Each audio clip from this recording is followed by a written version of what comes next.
Waalaikumsalam warahmatullahi wabarakatuh. Yang terhormat Ibu Kepala SMP Negeri 21 Palembang, Ibu Aja Surya Mariani, SPD MSI. Yang terhormat Wakil Kepala SMP Negeri 21 Palembang.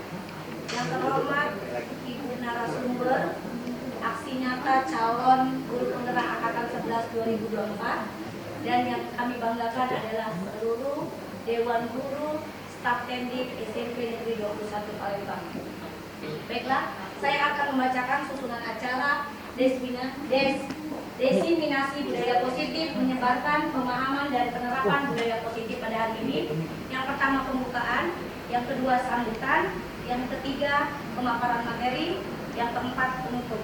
Untuk mendapat berkah dalam acara ini, marilah kita bersama-sama melafazkan basmalah. Acara yang kedua yaitu sambutan. Sambutan yang akan disampaikan oleh Kepala SMP Negeri 21 Palembang yang hari ini akan diwakili oleh Wakil Bagian Kurikulum Ibu Dewi Asiani MPD. Kepada Ibu kami persilakan.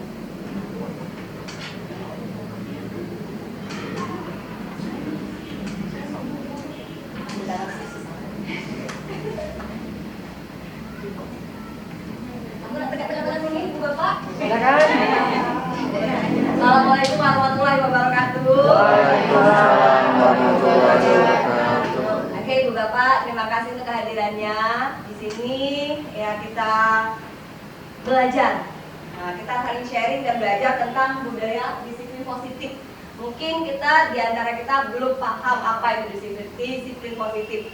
Baik itu untuk siswa ataupun untuk diri kita sendiri, Bu Bapak ya. Jadi sebelum kita share ke siswa kita, ada baiknya kita juga harus belajar apa itu disiplin positif. Jadi nanti mari kita dengarkan paparan dari teman-teman kita CGP Angkatan 11 ini. Ya, semoga acaranya berjalan lancar dan ilmunya bermanfaat bagi kita semua. Amin. Amin. Itu saja yang bisa saya sampaikan. Wassalamualaikum warahmatullahi wabarakatuh. Waalaikumsalam warahmatullahi wabarakatuh. Terima kasih kami ucapkan kepada Ibu Dewi Asiani MPD atas arahannya. Berikutnya acara selanjutnya yaitu pemaparan materi oleh narasumber aksi nyata calon guru penggerak angkatan 11 2024. Kepada Ibu Dwi Nurku Manasari dan Ibu Novilia kami persilahkan.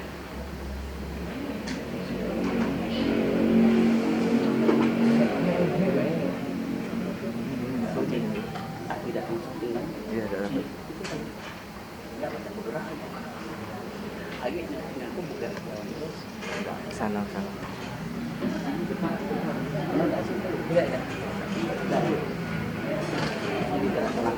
Putar gitu.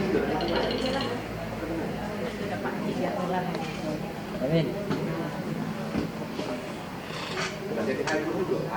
Assalamualaikum warahmatullahi wabarakatuh. Waalaikumsalam warahmatullahi wabarakatuh. Sebelum mulai diseminasi pada siang hari ini, kita tepuk semangat dulu ya Bapak Ibu ya. Siap. Siap? Siap. Oke. Semuanya bisa tepuk semangat Bapak Ibu? Semangat dulu ya. Kalau saya bilang tepuk semangat, ulang lagi.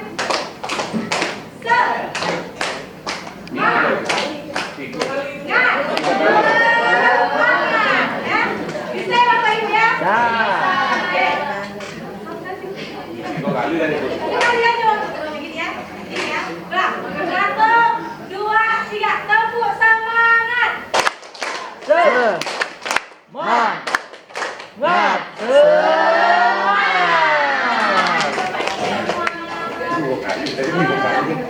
Saya ucapkan banyak terima kasih kepada Bapak Ibu sudah membersamai kami pada kegiatan hari ini. Kita sama-sama berkolaborasi, kemudian bertukar informasi mengenai pemahaman dan penerapan budaya positif yang ada di sekolah kita. Di sini kami berdiri bukan berarti kami memiliki ilmu yang lebih dari Bapak Ibu, tidak, tetapi di situ kita sama-sama menyamakan persepsi, menghilangkan miskonsepsi mengenai apa itu budaya positif yang ada di sekolah. Pengantar, Konsep pendidikan menurut Ki Hajar Dewantara melibatkan kemajuan akan pentingnya budaya dan lingkungan positif di sekolah yang menempatkan murid sebagai fokus utama dalam konsep Ki Hajar Dewantara. Pendidikan bukan hanya sekedar transfer pengetahuan, tetapi juga mencakup pembentukan karakter dan pengembangan potensi setiap murid. Oleh karena itu, menciptakan budaya dan lingkungan yang mendukung, kemudian inklusif dan memberdayakan di sekolah menjadi kunci utama untuk mewujudkan visi pendidikan yang kita inginkan. Jadi dengan budaya positif ini kita harapkan kita sebagai guru di sini bukan hanya memberikan ilmu, bukan hanya mentransfer pengetahuan, tapi kita bisa menuntun dan memimpin peserta didik kita sesuai dengan pendapat dari Ki Hajar Dewantara. Nah, di budaya positif ini ada konsep intinya, yaitu mengenai perubahan paradigma belajar, mengenai nilai-nilai kebajikan, mengenai motivasi perilaku manusia, kebutuhan dasar manusia, keyakinan kelas, disiplin positif, posisi kontrol seorang guru, dan segitiga restitusi. Nah, pembelajaran dengan paradigma baru. Pembelajaran dengan paradigma baru ini di mana kita merubah mindset. Merubah mindset dari pemikiran kita dahulu mengenai bahwasanya anak itu harus mematuhi apa perintah kita. Anak harus mengikuti apa yang kita kehendaki. Kita membentuk anak sesuai dengan keinginan kita. Nah, ini kita harus rubah mindset miskonsepsi tersebut. Menjadi apa? Kita menuntun, kita membimbing anak sesuai dengan kodratnya. Anak itu tumbuh dan berkembang itu dipengaruhi oleh dua, ada kodrat alam, ada kodrat zaman. Nah, kodrat alam ini adalah pembentukan kondisi anak itu dari sejak anak itu dilahirkan. Anak itu sudah memiliki kodratnya. Misalnya, anak tersebut adalah anak yang misalnya aktif, anak yang rajin. Nah, atau anak tersebut adalah anak yang kurang rajin, misalnya. Nah, kita tidak boleh memaksakan anak itu sesuai dengan kehendak kita. Kita sebagai orang tua, kita memaksakan anak kita misalnya, kamu nak harus menjadi dokter. Kita tahu nih, kodratnya anak ini kita lihat dari kesehariannya dia tidak mampu, dia tidak dia tidak memiliki ibaratnya itu perbuatan yang menjurus ke arah cita-cita menjadi seorang dokter.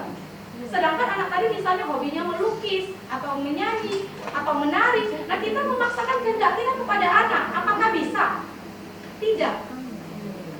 Itu mustahil terjadi karena pembentukan sikap atau perilaku anak tadi berdasarkan kodratnya.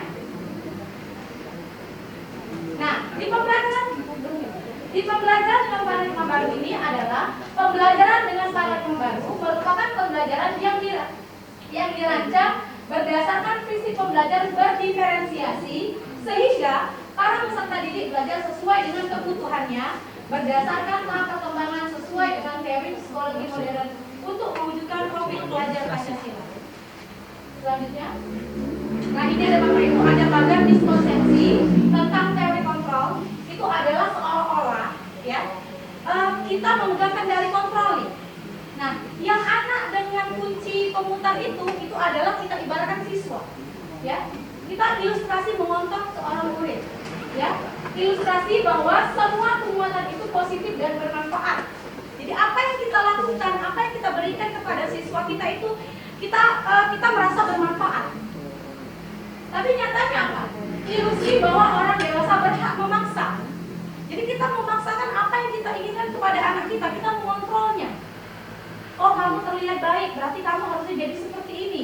Oh, kamu pintar matematika nih, berarti kamu jadi seperti ini. Kita nggak tahu nih kira-kira kodratnya anak itu seperti apa. Ya, kita mengesampingkan hobi anak tersebut. Kita mengesampingkan hal yang mereka sukai. Kita hanya memaksakan kehendak itu. Kita hanya mengontrol dia. Kemudian, ilusi bahwa kritik dan membuat rasa bersalah mampu menguatkan karakter. Jadi ketika murid melakukan kesalahan, kita langsung menjudge anak. Kita langsung memarahi anak tersebut tanpa kita mencari tahu dulu, tanpa kita menggali dulu. Oh, kira-kira kita menganalisis dulu kira-kira kenapa alasannya. Pasti ada alasan dibalik hal yang terjadi.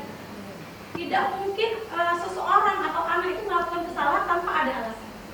Apapun itu, baik buruk atau tidaknya, alasan itu pasti ada alasan. Selanjutnya, nah, oleh karena itu kita harus merubah paradigma kita. Jadi semua hal yang kita lakukan mungkin tidak sesuai dengan pembelajaran yang diinginkan Ki Hajar Dewantara. Di sini kami ingin menyamakan persepsi, ya, agar miskonsepsi tadi tidak lagi terjadi. Nah, stimulus responnya, realitasnya, ya, kita itu sama. Teori kontrolnya, kita itu berbeda. Kita ini siapa Bapak Ibu? Kita ini siapa Bapak Ibu? Kita ini adalah murid. Kita yang dimaksud di dalam bagian tabel ini adalah murid. Murid itu tidak sama Bapak Ibu. Murid itu berbeda. Jadi kita memberikan perlakuan kepada setiap murid itu tidak boleh sama. Karena apa? Balik lagi yang ke miskonsepsi tadi. Ya. Selanjutnya, ini responnya ya, semua orang melihat hal yang sama. Berdasarkan teori kontrol, setiap orang itu memiliki gambaran yang berbeda. Jadi pemikiran, pandangan itu tidak mungkin sama, walaupun tujuannya sama. Cara orang menyelesaikan masalah, orang mengambil tindakan itu tidak akan sama, walaupun tujuannya sama. Selanjutnya, kita mencoba mengubah orang agar berpandangan sama dengan kita. Harusnya berdasarkan teori kontrol, kita berusaha memahami pandangan orang lain tentang dunia. Jadi kita tidak boleh, balik-balik lagi, kita tidak boleh memaksakan kehendak kita. Kita harus menjadi seorang guru yang menuntun dan membimbing anak murid kita. Kita mengarahkan dia, bukan merubah kodratnya, tapi kita mengarahkannya sampai dia kepada kodratnya, sampai dia kepada tujuannya. Selanjutnya, perilaku buruk dilihat sebagai suatu kesalahan. Ini miskonsepsi. Yang benarnya apa? Semua perilaku itu punya tujuan. Apapun yang dilakukan oleh anak didik kita, itu pasti ada alasannya, ada tujuannya. Selanjutnya, orang lain bisa mengontrol saya. Hanya Anda yang bisa mengontrol diri saya. Seperti ilustrasi yang saya jelaskan tadi. Ya, ada sebuah boneka, kemudian ada komputernya, gitu ya. Jadi anak itu kita nggak bisa mengontrol anak, tapi kita cukup menuntunnya, kita cukup mengarahkannya. Saya bisa mengontrol orang lain. Anda tidak bisa mengontrol orang lain. Itu yang benar. Selanjutnya, pemaksaan ada pada saat bujukan gagal. Jadi ketika kita memberikan nasihat nih kepada anak kita, misalnya ketika anak melakukan kesalahan ataupun anak telah melakukan prestasi, ketika anak itu tidak mengikuti kehendak kita bujuk dia, kita paksa dia.